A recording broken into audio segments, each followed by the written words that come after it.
ഏതായാലും തെരഞ്ഞെടുപ്പിന് ഇനി ഒരു ദിവസം എന്ന് വേണമെങ്കിൽ പറയാൻ ബാക്കി നിൽക്കുമ്പോൾ ഒരു വലിയ വിവാദം ഇന്ന് വളരെ പെട്ടെന്ന് പൊട്ടിപ്പുറപ്പെട്ടിരിക്കുന്നു. അത് സാക്ഷാൽ മാത്യു കൊള്ളുനാടനാണ് പുറത്തുകൊണ്ടിരിക്കുന്നത്.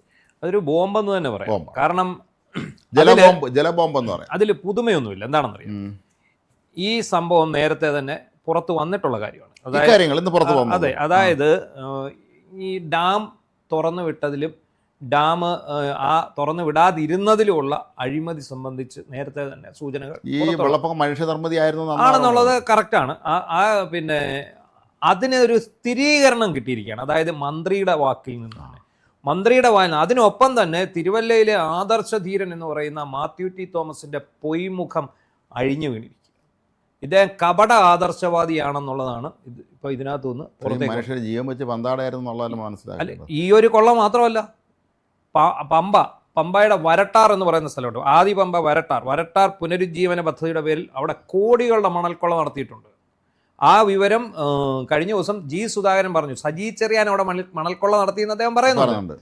പക്ഷേ ഇന്ന് കുഴൽനാടൻ പുറത്തു വിട്ടിരിക്കുന്ന കാര്യം പ്രളയം മനുഷ്യനിർമ്മിതമാണെന്ന് അന്നേ നമ്മൾ പറയും. അന്ന് എല്ലാവരും എന്താണ് പറഞ്ഞത്, മണിയാശാനെ ചീത്ത വിളിക്കുന്നു. പക്ഷെ ഡാമുകൾ, ഈ ഡാം സേഫ്റ്റി അതോറിറ്റി എന്ന് പറയുന്നത് അതെല്ലാം ജലവിഭവ വകുപ്പിന്റെ കീഴിലുള്ളതാണ്. അതറിയാതെയാണ് അങ്ങനെ ഇതിനിടയ്ക്ക് കൂടെ നൈസായിട്ട് മാത്യു ടി തോമസ് രക്ഷപ്പെട്ടു പോയതാണ്.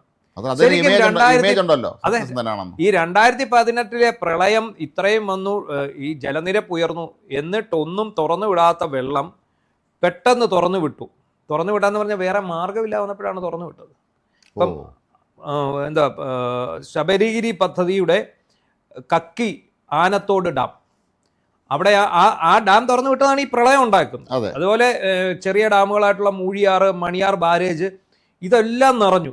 എന്തിന് നമ്മൾ ഓർക്കണം, അച്ചൻകോവിൽ ആറ്റിൽ വരെ പ്രളയം ഉണ്ടാക്കാൻ ഈ ഡാം തുറന്നു വിട്ടതിലൂടെ കഴിഞ്ഞു. കച്ചൻകോവിലാറ് വരെ പ്രളയം വരാൻ കാരണം പമ്പാ നദിയിൽ പ്രളയം ഉണ്ടായത് പോട്ടെ, ഡാം തുറന്നു വിടുന്ന പമ്പാ നദിയിൽ അച്ചൻകോവിലാറിൽ വരെ ഈ പ്രളയം എത്തി. അപ്പോൾ എന്താണ് സംഭവിച്ചതെന്ന് ചോദിച്ചാൽ, അന്ന് ഈ ജലനിരപ്പ് പെട്ടെന്ന് ഉയർന്നു കഴിഞ്ഞ സമയത്ത് ഇവർ ഡാം തുറന്നിട്ട് ഈ ഡാം തുറക്കുന്ന കൂട്ടത്തിൽ ഒരു മരം, വലിയ ഒരു മരം വന്ന് ഇതിൻ്റെ ഷട്ടറിനിടയിൽ കൂടി. അപ്പം ഇത് ഘട്ടം ഘട്ടമായിട്ട് ഉയർത്തിയ ഷട്ടർ ജലനിരപ്പ് താഴുന്നതനുസരിച്ച് അടയ്ക്കാൻ പറ്റിയില്ല. ഈ മരം വന്ന് നടന്നുകൊണ്ട് ഈ ഷട്ടർ അടയ്ക്കാൻ പറ്റാത്ത അവസ്ഥയായി. അങ്ങനെ ഡാം തുറന്നേയിരുന്നു. ഡാമിനുണ്ടായിരുന്ന വെള്ളം മുഴുവൻ പുറത്തേക്ക് പോയി.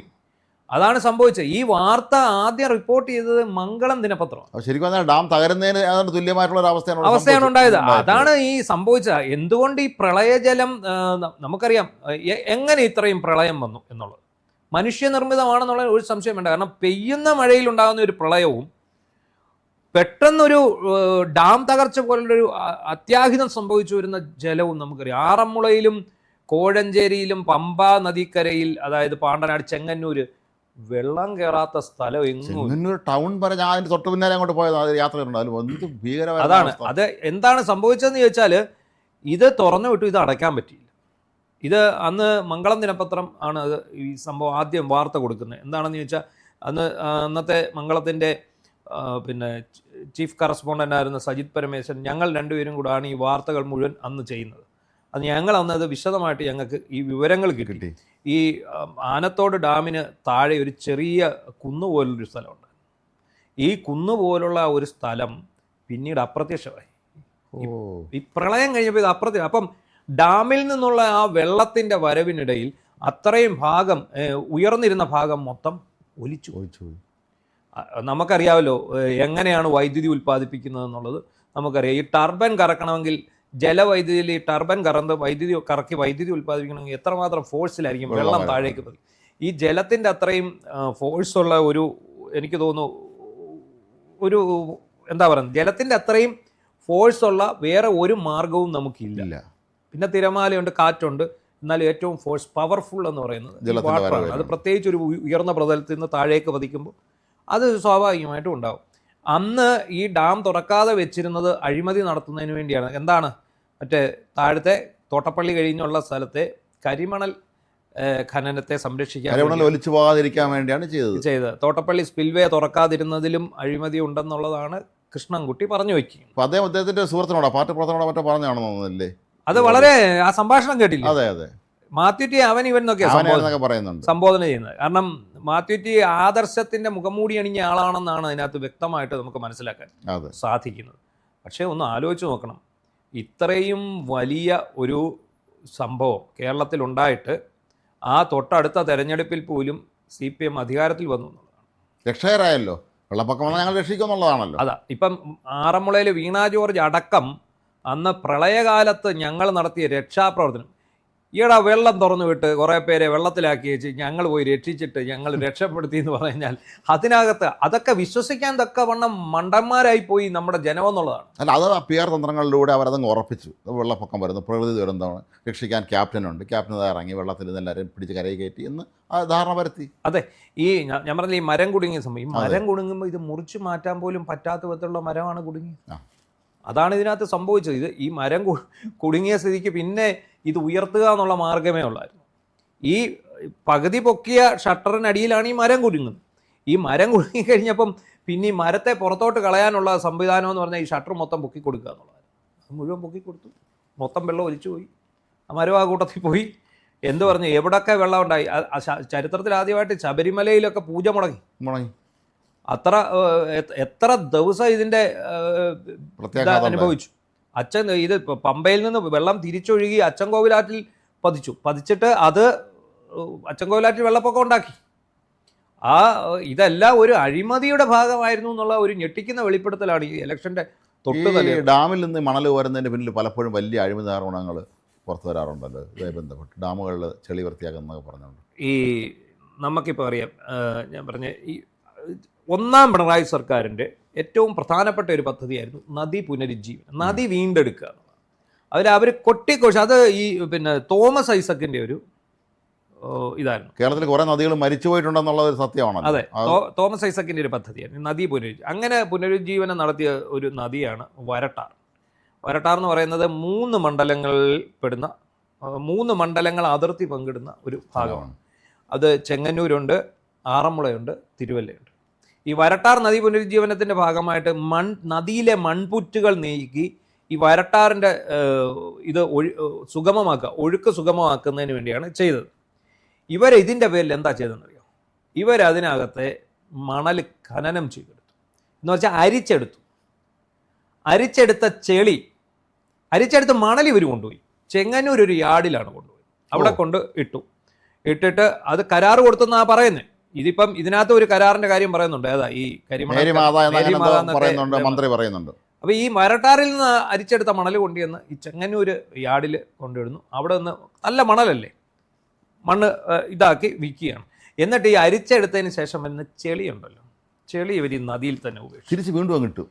ഇപ്പം എന്ത് സംഭവിച്ചു? അന്നൊക്കെ ഈ മണൽപ്പുറ്റെല്ലാം നീങ്ങിയായിരുന്നു ഈ വരട്ടാറിൽ. ഈ ചെളി ഇട്ടതോടെ വീണ്ടും ഇത് മണൽപ്പുറ്റായി, ഇത് പഴയ അവസ്ഥയിലായി. ഇവർക്ക് വേണ്ടത് എന്തായിരുന്നു? മണലായിരുന്നു. മണൽ അവരടിച്ചു മാറ്റി. അതുപോലെ ഇപ്പം കുറ്റൂർ എന്ന് പറയുന്ന സ്ഥലത്ത് മണിമലയാറ്റ്, കുറ്റൂർ തിരുവല്ലയ്ക്കടുത്ത് കുറ്റൂർ തോണ്ടറ പാലമുണ്ട്. തോണ്ടറ പാലം MC റോഡിന് കുറുകെയുള്ള പാലമാണ്. ഇതേ പരിപാടി അവിടെ നടക്കുകയാണ്. പാലത്തിൻ്റെ കീഴിൽ മണൽപ്പുറ്റ് മാറ്റുകയാണെന്നും പറഞ്ഞ് മണ്ണടിച്ചുകൊണ്ട് പോകും.